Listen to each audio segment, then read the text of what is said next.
한 해를 돌아보고 새로운 시작을 준비하는 시간. 저마다의 공간에서 저마다 품은 가치를 지키며 최선을 다하는 사람들. 빠르게 변하는 세상. 그 속도에 휩쓸리지 않고 우직하게 자신의 자리를 지키며 모진 세월을 이겨내는 강한 생명력. 전통과 문화가 살아 숨쉬는 충청남도 아산으로 느긋하게 겨울 여행을 떠납니다.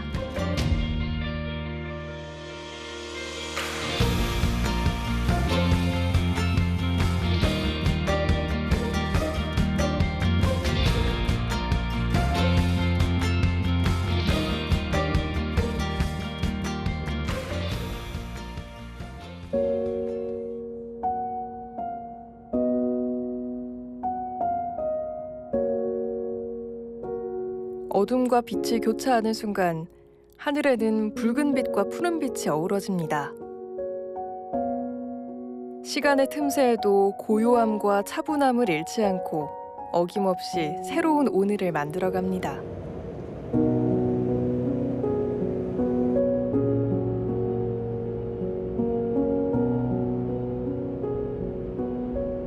와, 이게 이른 새벽인데 왜 이렇게 분주하시지? 와, 저 엄청난 불꽃은 또 용광로 같은 불꽃이 보인다. 어둑한 길을 안내하듯 나타난 밝은 빛. 그 빛에 이끌려 다가가다 보니 후끈한 열기 가득한 작업장이 나옵니다. 이곳은 어떤 곳일까요? 아이고, 스님 안녕하세요. 네. 어떻게 우리 일하는 거 좀 볼만하세요? 저 지금 정말 추운 계절인데 네. 이곳에서는 추위를 전혀 느낄 수가 없네요. 아 그렇죠. 겨울에도 한복에 들어가 힘들게 오니까. 1300도 이상의 고온에서 이루어지는 작업. 한겨울에도 비 오듯 땀이 쏟아집니다. 노쇠로 만드는 유기 종류 중에서도 으뜸으로 여긴다는 방자 유기. 제대로 된 방자 유기를 만들기 위해서는 반드시 필요한 재료 작업입니다. 우리 방자는 주석 22%에 동 78%. 그 합금 비율이 맞아야 이 방자 재료가 돼요. 이 방자 노쇠의 재료가 돼서 그걸 가지고 방자 그릇이라든가 우리의 악기를 만들 수가 있어요. 쉽사리 깨지지도 않고 휘지도 않으며 사용할수록 윤기가 흐른다는 방자유기는 다양한 분야에서 사용돼 왔습니다. 구리와 주석을 녹인 황금 비율 쇳물은 단단한 원형 쇠틀로 옮겨지는데요.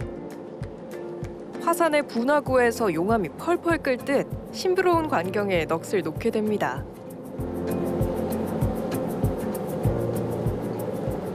설렁탕이나 곰탕 끓여내듯이 그릇에 막 몰묵을 끓이는데. 네, 저게 물이에요. 저도 방자 유기 공방을 좀 다녀봤는데 예. 또 이렇게 또 물에 쇳물을 붓는 건 처음 보네요. 전에는 톱밥을 썼어요. 이게 액체가 나와서 부을 때 산소가 결합하면은 이 겹이 생겨. 그러면은 제품을 만들 수가 없어요. 그래서 그걸 방지하기 위해서 지금 물로 쓰는 겁니다. 와. 둥글고 넓적한 노쇠 덩어리를 바둑이라 부르는데요. 이런 작업에는 고도의 기술이 필요합니다.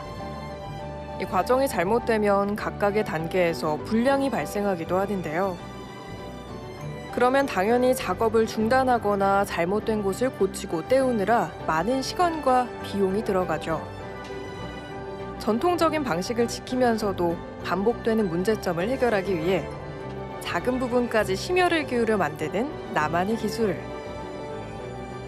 그 속에는 한 길만을 걸어온 외고집, 그 장인 정신의 가치가 살아 있습니다.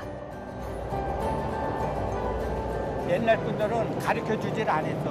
아, 그래요? 대장들은 찌개도 못 잡게 했어요. 그럼 찌개 잡는데 몇 년, 뭐 이거 피는데 몇 년, 막 이렇게. 그러니까 오래 걸렸지.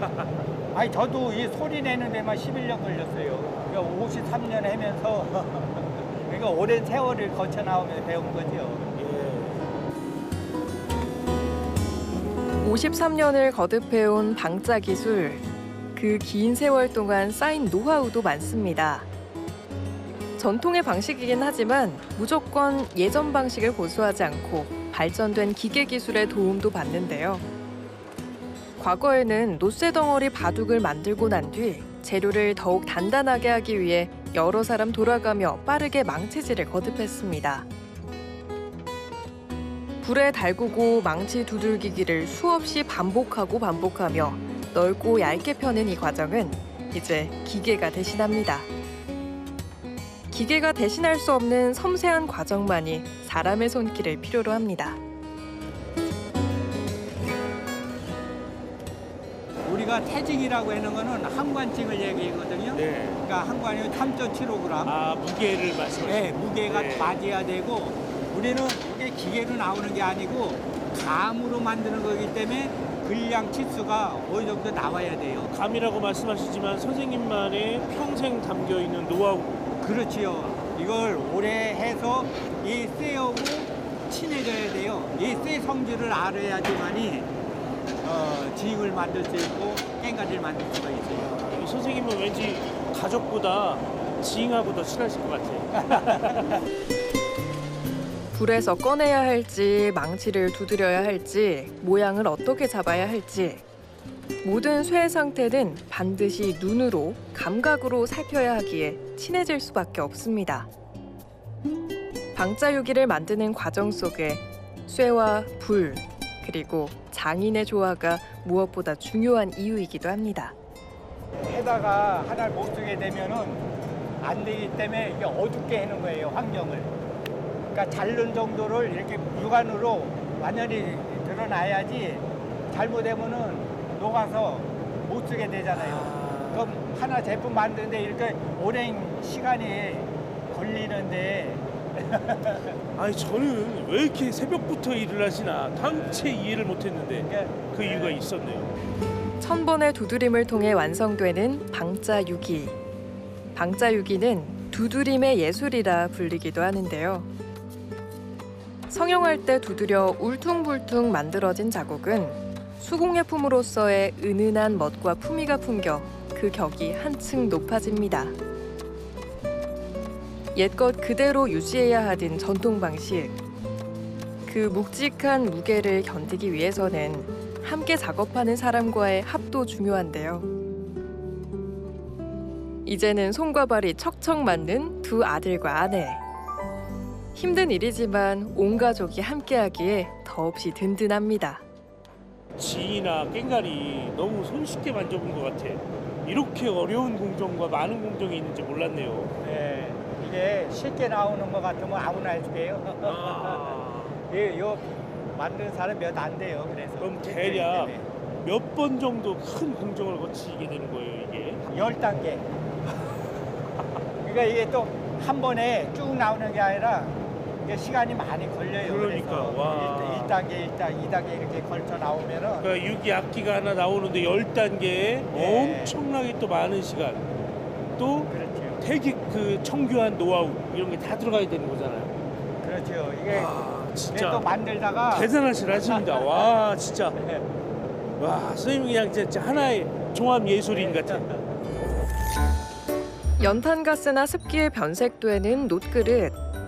한때 대부분의 가정에서 연탄 태우던 시절에는 우리 곁을 떠나 있을 때도 있었는데요. 유기의 전통성과 기법 등에 관심이 커지면서 문화재로 지정돼 다양한 분야에 쓰이고 사람들의 관심도 되돌아왔습니다. 묵묵히 외길을 걸어온 방짜유기 이수자에게는 참으로 반가운 일이겠죠.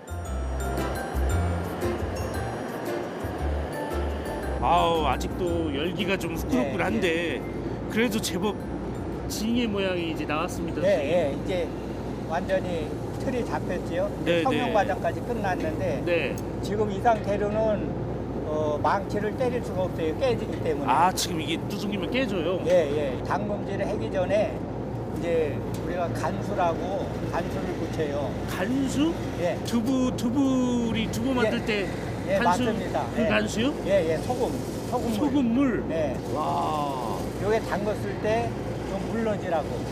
저는 당금질은 강하게 만드는 것만 있는 줄 알았더니 무르게 만드는 네, 것도. 그렇죠. 우리는 부르게 만들어야 이제 소리를 낼 수가 있죠. 아, 지금 이 상태는 소리가 안 나죠. 아, 이건 소리가 안 나요? 안 나요. 아, 소금물 중에서도 염도가 가장 높다는 간수. 일정 시간 간수에 담그면 노쇠의 성질이 부드러워짐과 동시에 망치로 내려쳐도 깨지지 않을 만큼 강도가 높아집니다. 불에 달궈가며 쇠를 치고 박아 이 형태를 잘 잡고 간수에 담그고 바르면서 완제품에 가까운 형태로 만들어가는데요. 이 과정에서 일그러진 형태는 찬물을 통해 바로잡아줍니다.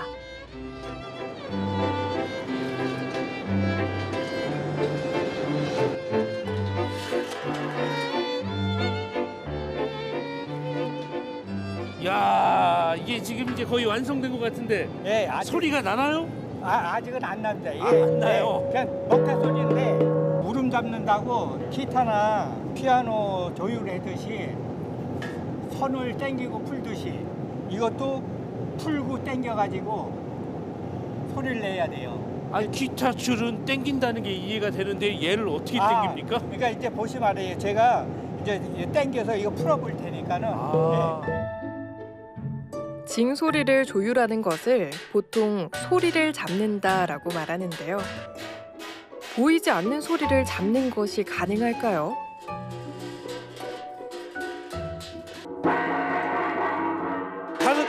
다르다. 예? 아까랑 달라요. 아까 다르죠. 아까는 완전 소리 안 났죠. 지금 이것도 원 소리 아니에요. 이제 원 소리를 내볼게요. 손끝이 더욱 예민해지는 순간 잘 만든 징에서 나온 소리는 몸의 세포 하나하나를 어루만지듯 음의 파장이 지나간다고 합니다. 원하는 소리로 움직일 때까지 망치의 두들김은 끝이 없습니다.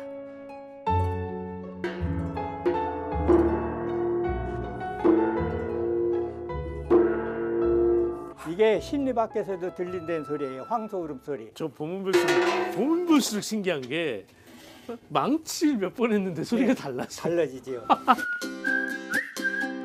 온몸의 신경을 곤두세워가며 손끝에 전해지는 미세한 떨림을 느끼는 최종 단계는 방자유기 기술을 전수받은 두 아들조차 시도하지 못하는 장인만의 기술입니다.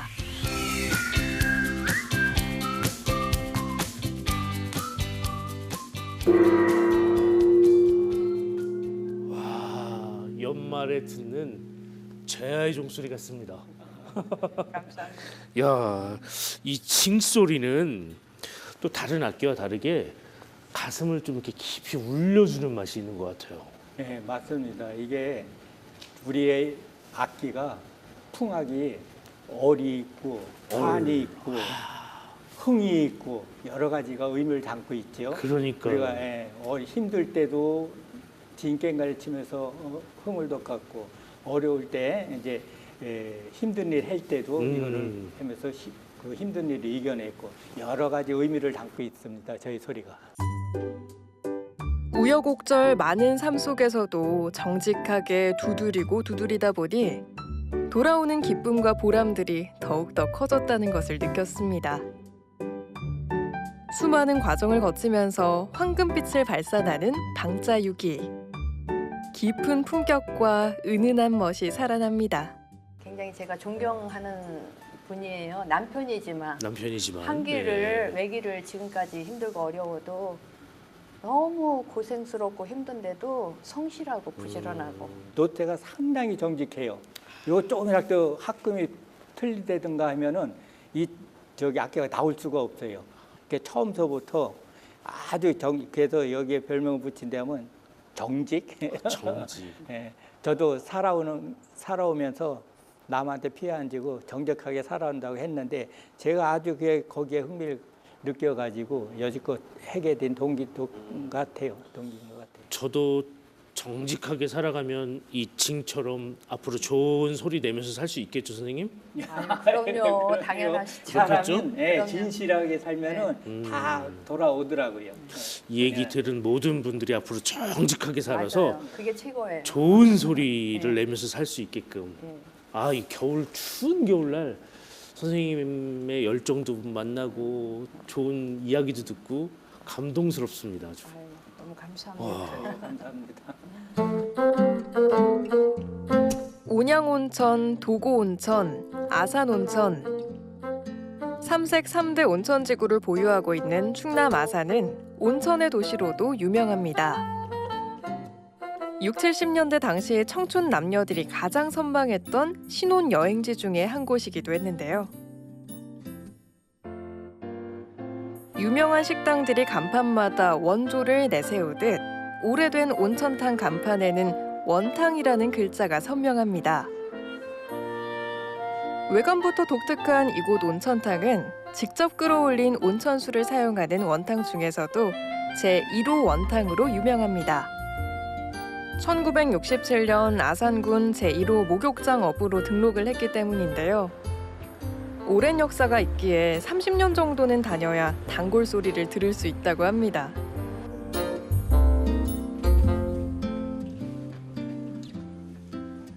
오래됐어요.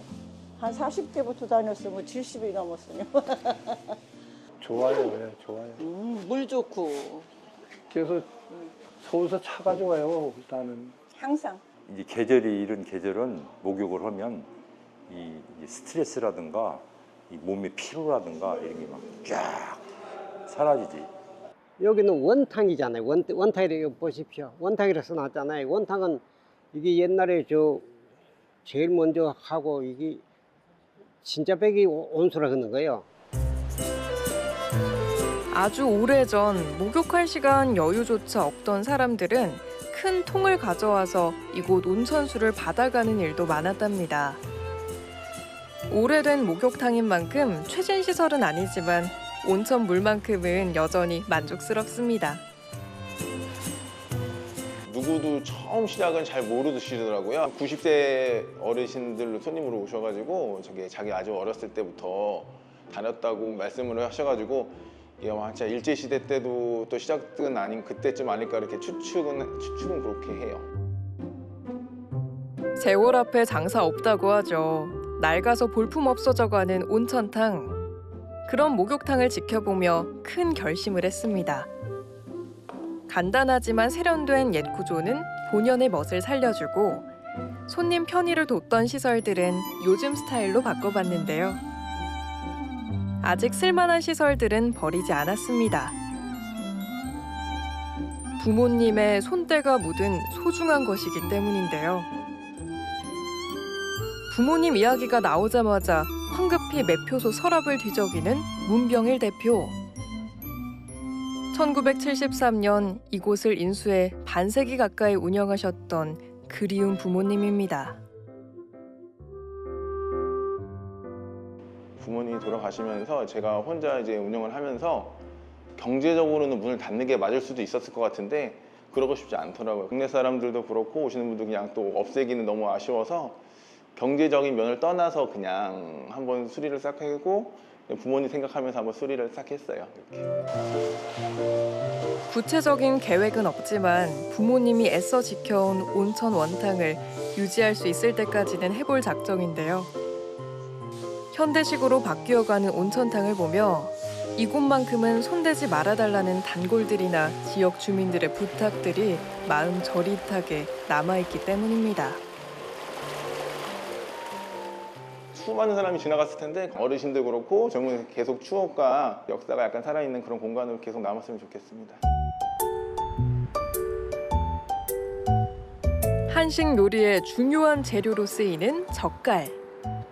생선이나 조개, 생선의 알 따위를 소금에 짜게 절여 삭힌 음식입니다.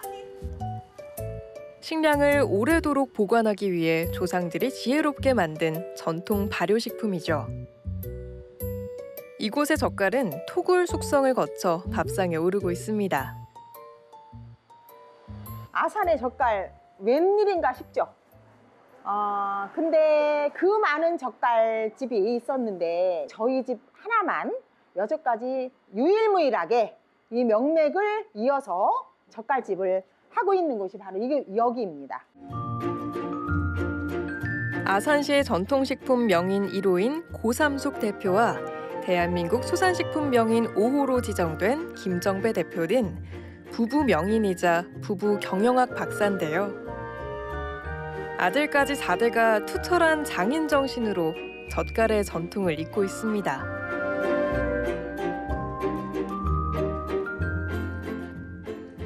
백석포리가 여기서 아주 가까운 근접한 데에 바다 포구가 있는 백석포리 포구가 있어요.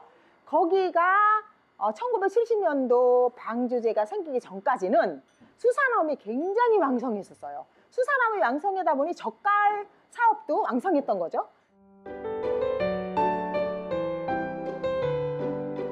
과거 새우젓을 실은 황포도배가 닻을 내렸다는 온양 백석포리 포구.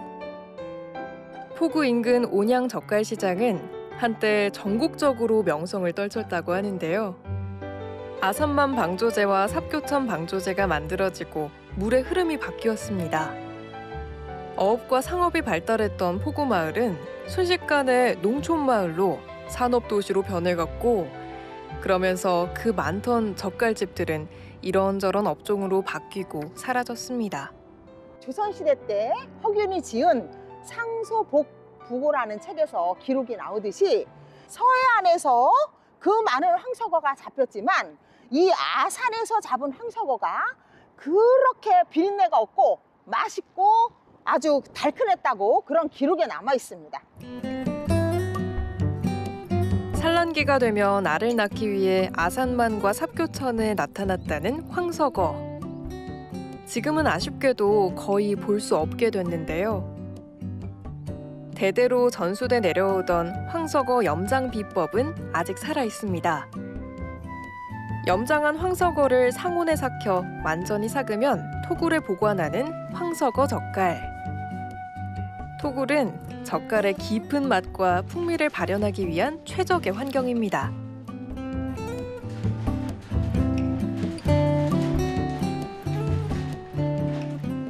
우리 아버님 때 진 거니까 65년 정도 된 거죠. 길이는 한 60m 정도 돼요, 이 토굴이.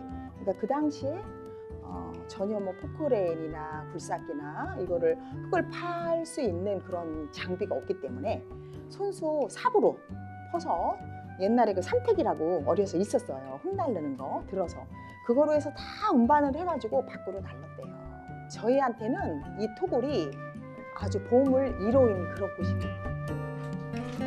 새우젓의 부패를 막고자 만들게 된 토굴은 가업 2대 계승자인 시부모님들 작품인데요. 지금까지 가업을 지켜온 비결 중 하나입니다. 토굴이 12도에서 13도가 항상 유지가 돼요.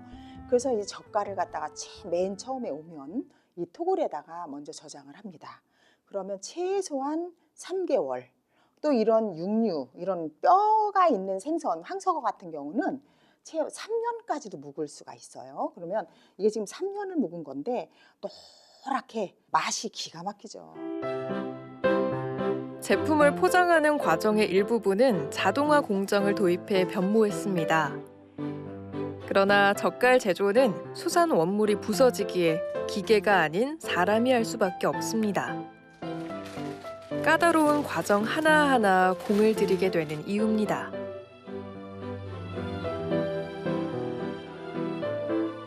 저희도 이거를 그만둬야 되나, 너무 힘드니까 이 명맥을 어떻게 이어가나 이런 고민을 참 두뇌가 많이 했는데, 일단 몸이 고되다 보니 이 사업을 이어서 하려고 하는 사람들이 좀 드물어요. 그래서 자꾸 쇠퇴해가는 거를 최소한 이 자리에 머물 수 있게끔 노력을 해야 된다는 그런 사명감이 있다고 저는 봅니다. 그래서 이 젓갈 문화를 후배를 양성을 시키고 후배를 계승해야 된다는 그거를 철두철미하게 그런 마음을 가지고 있습니다. 사계절 어느 때라도 부족함이 없다 일컫는 영인산. 이 계절에는 어떤 매력을 느낄 수 있을까요? 이 영인산 오르는 데크길이 참 잘 돼 있다. 경치를 자연스럽게 보면서 걷게끔 돼 있어서 그런가 참 좋네.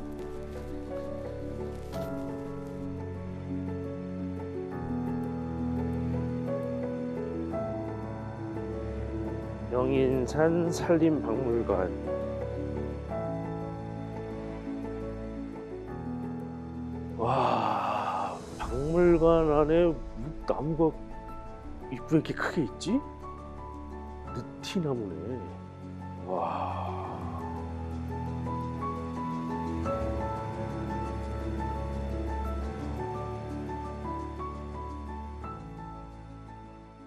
안녕하세요. 선생님 안녕하세요. 와, 이 나무가 너무 신기해가지고. 아산 시내에 있던 그 느티나무인데 그 태풍으로 인해서 쓰러졌던 느티나무예요. 좋기 수령이 수백 년은 돼 보이는데. 예, 지금 측정된 걸로는 360년으로 지금 현재 측정이 되어 있습니다. 안타깝게도 그럼 360년 정도를 버티다가 예, 바람에 넘어져서. 예, 태풍에 넘어져서. 아. 그래서 그냥 그 놔두기는 너무 아깝고 사람들 사이에 들은 정도 있고요. 네. 그다음에 이런 나무들은 좀 관리를 좀 더 해야 해서 사람들한테 보여주고자 하는 의미에서 영인산 박물관에 이동했습니다. 살아서 300년, 죽어서 300년 예, 이렇게 갈 것 같은 느낌이 좀 드는데 박물관은 초입에 많은데 맞습니다. 여기는 정상 가까이에 예, 박물관이 있네요. 예, 다른 박물관하고 좀 다르게 한번 기획을 했고요. 산림 박물관의 의미를 좀 더 많이 부여할 수 있을 것 같아서 이쪽에 기획을 하게 됐다고 합니다. 말 그대로 산림 속에 자연스럽게 들어가 있는 거네요. 예, 예. 와. 예로부터 영험한 산으로 불렸다는 영인산은 맑고 깨끗한 자연 속에서 누리는 문화와 휴양 그 자체인 곳인데요. 특히 정상에서 느끼는 자연의 웅장함과 아름다움은 그 무엇에도 비할 데가 없습니다.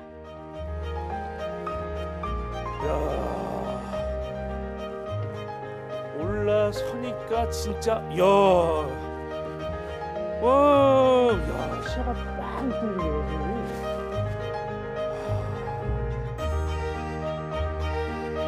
산 정상에서 내려다보는 푸른 서해바다. 유유히 흐르는 곡교천 물길과 어우러진 아산 시가지가 한눈에 드러나는데요. 숨은 그림 찾기처럼 유명 관광지를 찾는 재미도 쏠쏠합니다. 또 영인산은 꼭 등산처럼 맘먹지 않아도 예. 산책처럼도 오를 수 있을 것 같은데. 맞습니다. 해 뜰 때부터 그 어르신들 한 7, 80 되신 어르신들이 부부가 손잡고 아침 운동하러 오시고요. 아침 운동을 여기로. 예, 아침 운동부터 시작해서 네.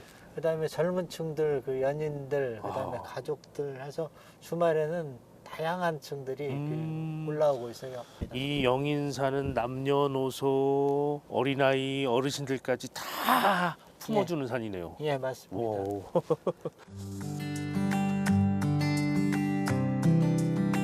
남녀노소는 물론 하늘과 맞닿은 강과 바다까지 품은 영인산. 산이 일깨워준 자연의 소중함을 느끼며 고요히 명상에 빠져봅니다.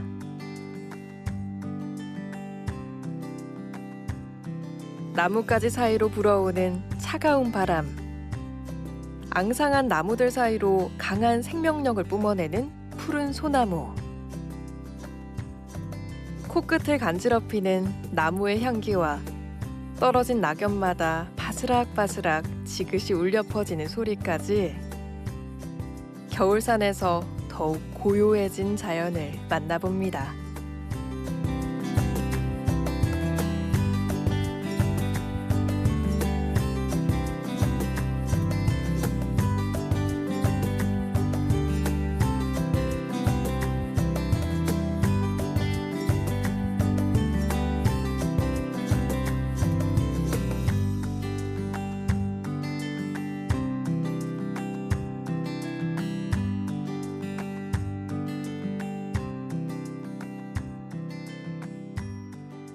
제가 이 영인산을 오르면서 재미나고 신비한 경험을 하나 했는데요. 지금 계절인 겨울철에 뒤늦게 만난 단풍이 너무나 곱고 예쁘더라고요. 제철에 만나는 아름다움도 예쁘겠지만 제철이 지난 또 기대하지 않은 만남 속에서 더 재밌고 흥미로운 것을 발견하는 것 같은데 제가 지금 이 아산 여행을 하면서 생각 외로 뜨겁고 열정적이고 따뜻한 사람들과 따뜻한 일을 하는 사람들을 만나보고 있거든요. 이 그림 속에서도 마찬가지지만 점점 추워지고 있는 또 한 해를 마감하는 이 계절에 우리 마음속에 다 뜨겁고 따뜻함들을 더 찾아가는 이런 좋은 시간들을 많이 만들어야 되지 않을까, 또 만들고 있는 사람들이 있지 않을까라는 생각에서 작업을 하게 됐습니다.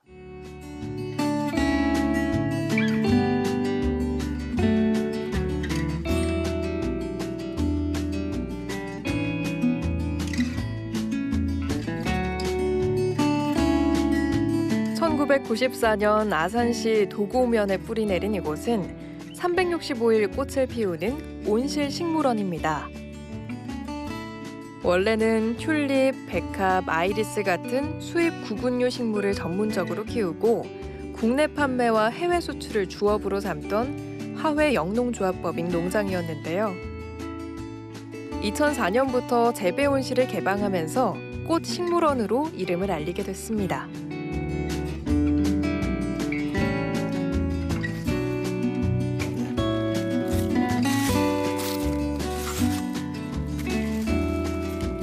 이런 것들이 이제 이렇게 하면은 또 거름이 되지. 무엇보다 식물을 더욱 즐겁게 경험할 수 있는 곳입니다. 요거 하나하나를 보면 어떻게 이렇게 만들었을까 너무 신기해. 꽃잎이 한 개 한 개가 생겨가지고 이렇게 동그랗게 만들어질 수 있는 거 보면은 자연의 힘이라는 거는 좀 오묘하죠. 이곳에서는 한 해 동안 약 3,000종 넘는 식물들을 만나볼 수 있는데요. 농업과 생산 활동도 자연스럽게 어우러집니다. 꽃 예쁘지? 민지가 꽃 어디 있어? 어떻게 이렇게 신경 써서 기르실까? 밤낮으로 이거 신경을 쓰지 않으면 이런 작품이 안 나와요. 요새 막 흔히 얘기하는 힐링을 한다, 막 이런 쪽에 어떤 기쁨을 느낄 수 있다 그러면은 저로서는 되게 고마워요. 그분들이 이런 거에 대한 느껴주는 부분에 대해서 그게 또 나한테는 하나의 원동력이 될 수 있고 그렇지 않겠나. 그냥 갈 수 있는 하나의 힘? 꽃식물원이라고 해서 희귀 식물만 있는 건 아닙니다. 화분이나 장식 또한 소박한데요. 그야말로 식물과 꽃이 주인공인 공간입니다. 이곳을 갖고 온 남기중 원장이 꽃에 푹 빠진 이유는 뭘까요?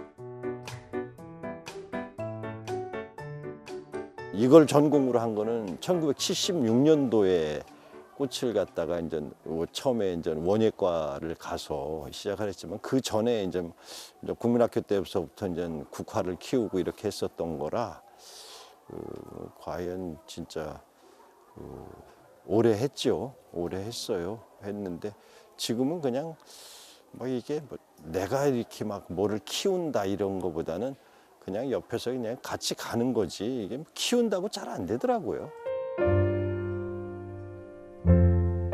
평생을 꽃과 함께 지낸 꽃박사 남기중 원장은 사실 원예업계에서는 모르는 사람이 없는 손꼽히는 사람 중 한 명인데요. 지금의 명성을 쌓기까지 위기도 여러 번, 매번 오뚜기처럼 일어난 남기중 원장에게 더 큰 위기가 찾아왔습니다. 2023년 초 유리온실 25개 동 가운데 9개 동이 전소되는 큰 화재가 있었는데요. 아직도 화마의 흔적이 곳곳에 남아 있습니다. 원래는 여기가 유리로 돼 있었어요. 유리로 돼 있었는데 유리로 복구를 못하고 지금 이제 그 비닐로 이제 임시로 이제 복구를 해놨죠. 그래서 아직도 이제 그 화흔이 그대로 남아 있어서 보수를 하면서 지금은 이제 나가는 거죠. 문을 닫은 시간이었기에 다행히 인명피해는 없었지만 관할 소방 장비와 인력이 모두 투입되는 비상대응 1단계를 발령하고 2시간여 만에 화재를 진압할 정도로 아찔한 상황이었습니다.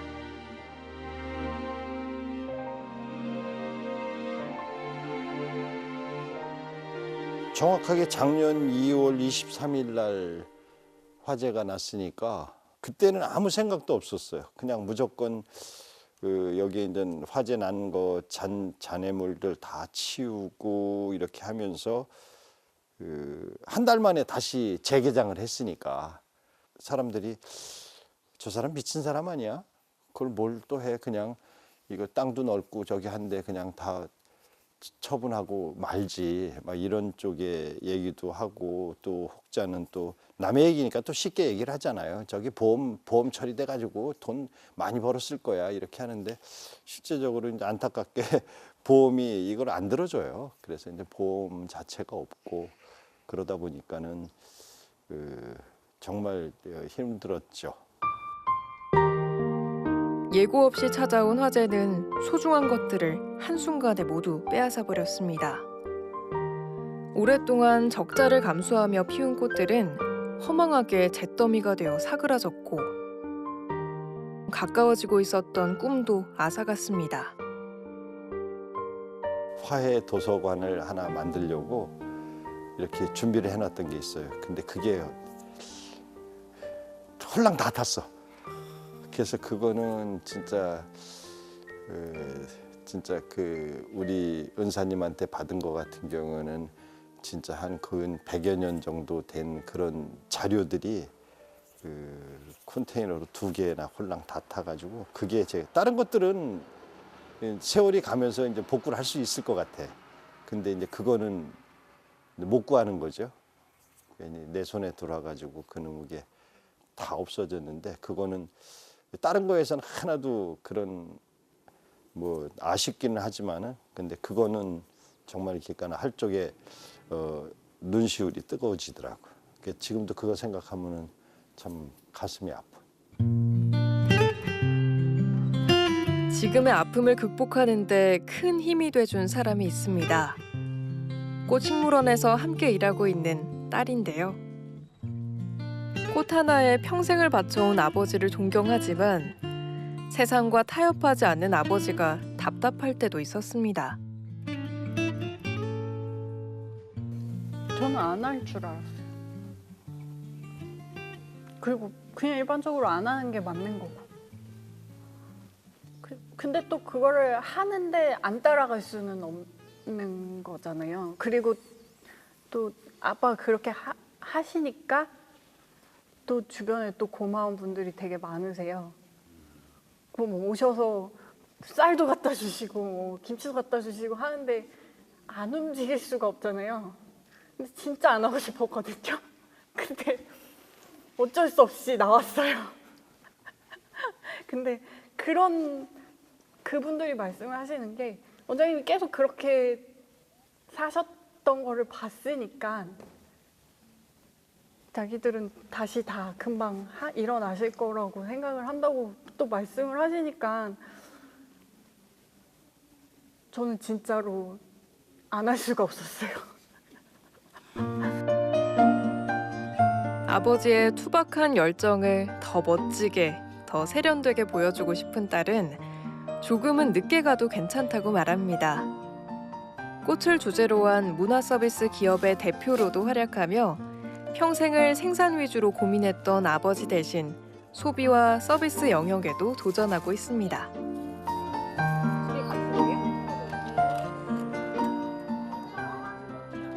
딸이 없었으면 못 지탱을 했을 것 같아. 왜냐면은 정말 뒤에서 움직이는 일들은 다 뒷받침을 해주니까 이걸 하는 거지. 나는 어떻게 보면 속편하게 일만 하면 돼. 근데 그걸 갖다가 뒷받침을 해주는 가족들은 생각보다 그렇게 쉽지 않고 조금이라고 표현하기에는 그래 전체를 다 하고 있다 이렇게 봐도 과언이 아니야. 그냥 어떤 때는 좀 미안하지.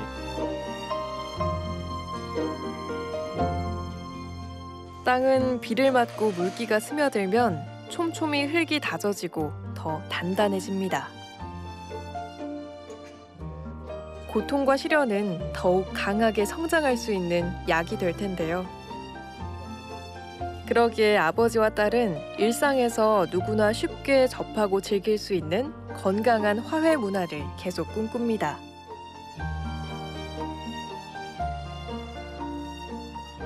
내년에는 조금 더 이렇게 꽃이 피듯이 활짝 폈으면 좋겠다. 막 이런 거예요. 내 인생이나 모든 부분이 좀 활짝 좀 내년엔 좀 필 수 있지 않을까? 막 그런 기대를 해보는 거죠.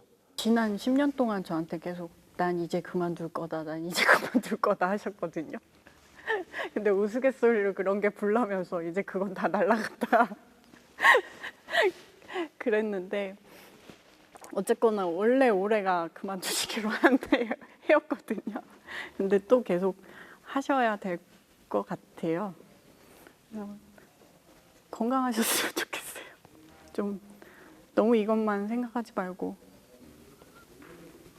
좀 돌보시면 어떨까.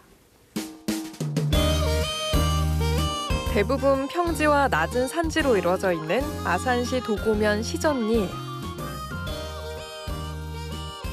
높이 솟아있는 도고산 줄기 아래 1984년 12월 국가 민속문화유산으로 지정된 조선시대 옛집이 하나 있습니다. 들어오면서 보니까 선생님 이름이 용궁댁? 예. 뭐 바다 느낌도 나고 그렇습니다. 용의 전설이 있을 것 같기도 한데 예, 예. 이름이 참 재밌네요.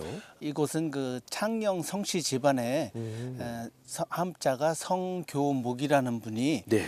조선 말에 경상북도 예천군에 있는 용궁 현감을 지내셨습니다. 예, 그래서 그분께서 건립한 가옥이고 네. 그래서 그분이 관직을 하셨던 데서 유래해서 용궁댁이라고 명명을 하게 됐습니다. 그렇군요. 예. 용궁댁은 아산 지역에서 보기 드문 북향집인데요. 비록 벼슬에서 물러났지만 임금을 향한 신하의 충심으로 집이 북쪽을 바라보도록 지었다고 합니다.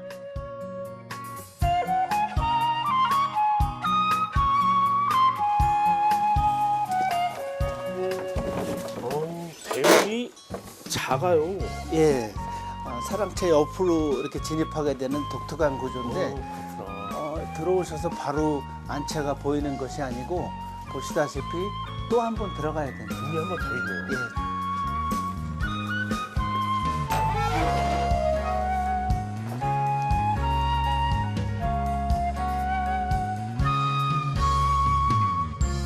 안채와 중문간채 그리고 사랑채가 서로 촘촘히 붙어 있어 전체적으로 날일자 모양을 이루고 있는 용궁댁. 특별한 정원시설 없이 집안 곳곳에 다양한 나무를 심어 아름답게 꾸민 옛집입니다.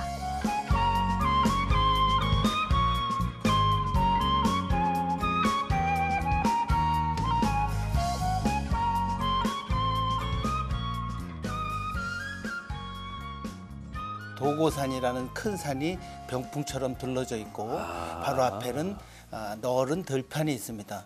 다시 얘기하면 지형을 거스르지 않고 친환경적으로 그다음에 자연과 벗하고 그래서 아무도 인공조림하지 않고 마음껏 활개 피고 필 수 있도록 자연 숲이 애둘르고 있지 인위적으로 다른 사람들과의 경계를 하고자 굳이 두꺼운 벽을 쌓지 않는 그런 미덕을 가지고 있는 곳이 또한 용궁댁의 매력이라고 하겠습니다. 야, 용궁댁에 놀러 오면 그런 매력들을 살펴봐야겠네요. 예, 예.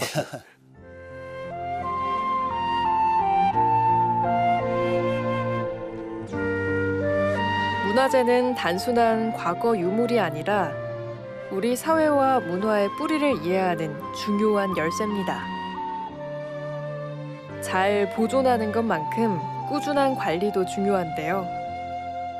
결국 사람이 하는 일. 용궁댁은 현재 후손들이 거주하며 직접 관리하고 있습니다. 후손으로서 이렇게 이곳에 살고 계시면 좀 남다른 느낌도 있으시겠어요. 글쎄 뭐 어때 특별하게 그런 건 느껴보지는 않았지만 네.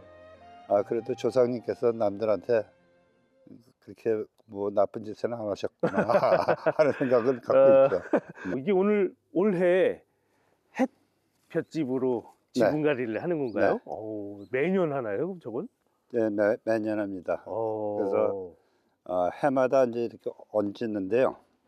한 5, 6년 되면은 저게 두꺼워지니까 또 한번 그 좀 속에 걸 꺼내고 다시 하고 그러죠.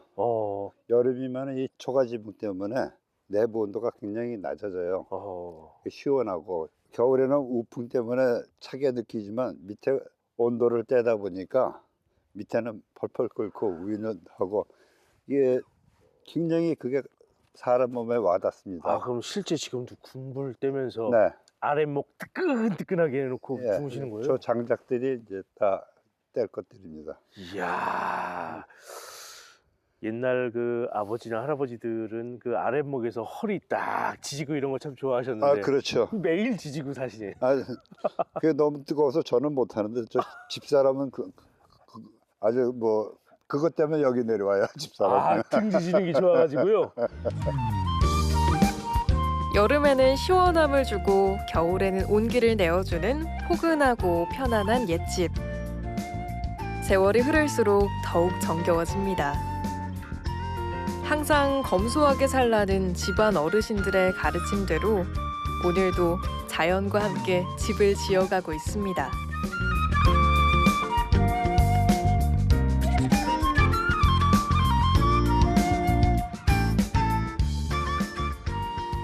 선친께서 이렇게 쭉 물려주신 이 아름다운 곳에서 거주를 하고 계신데 앞으로도 또 선생님의 후손들도 이 아름다운 곳에서 또 아주 평온하게 행복하게 살기를 바라시겠죠?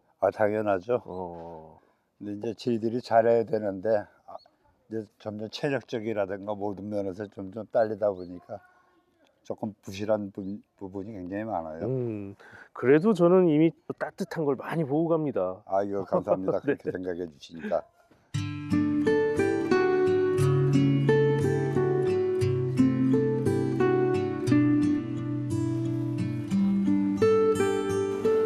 와, 이 나무는 정말 오래돼 보입니다. 문지기 나무라 불리는 아름드리 팽나무 보호수를 지나가면 중세 서유럽에서 유행했을 법한 고딕 양식의 공세리 성당이 등장합니다. 붉은 벽돌과 장신용 회색 벽돌, 뾰족한 지붕이 어우러져 한국 고딕 벽돌 성당의 특징을 잘 보여주는데요. 한때 우리나라에서 가장 아름다운 성당으로 손꼽혔던 곳, 소박하면서도 고풍스러운 느낌이 물씬 피어납니다. 와, 이 성당의 모습이 제 눈에는 좀 옛스럽게 보이는데 어떤 변화가 좀 있던 성당인가요?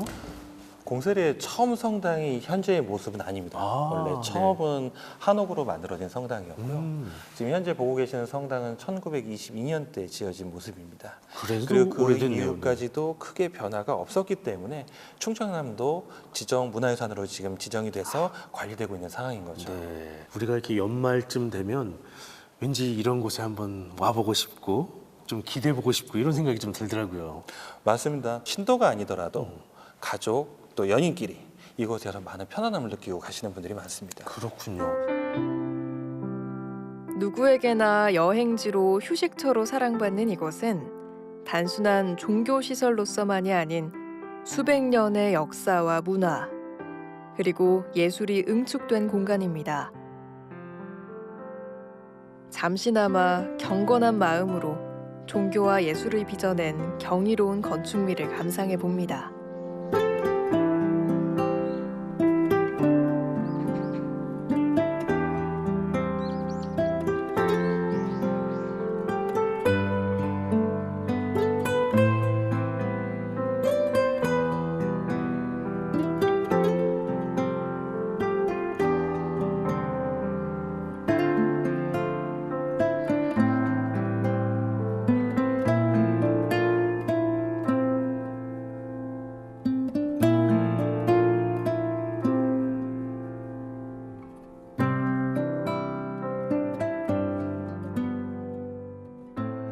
마지막 한 해를 마감하면서 제가 아산 여행을 좀 다녀봤는데요.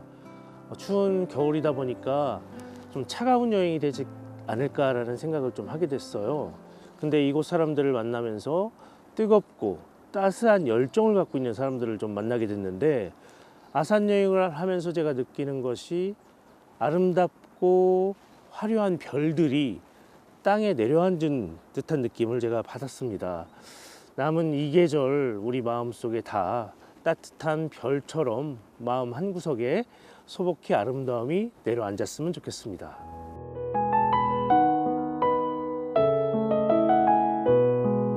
이상하게도 그 무엇이든 지나고 보면 부족하고 허전한 마음 새록거립니다. 최대한의 노력, 최소한의 후회라는 말이 있듯이 혼신의 힘을 다해 노력하면 후회할 일이 적어지지 않을까요? 이곳 아산만의 온기, 그리고 느긋이 세월 버티는 옛 정취 속에서 그 아쉬움을 쓸어안고 견고한 다음을 준비해 봅니다.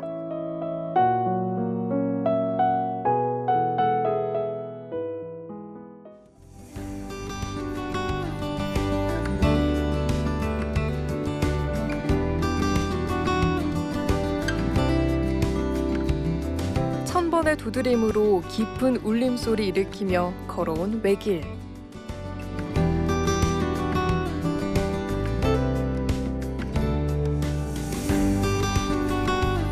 지나간 역사와 추억을 가득 담고 꿋꿋하게 지켜가는 전통.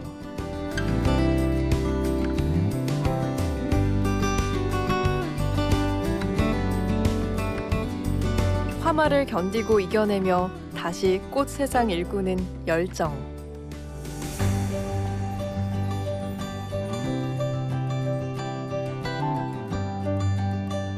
옛집의 소중한 가치를 자연과 함께 지어가는 노력. 따뜻함과 느긋함이 배어있는 충청남도 아산입니다.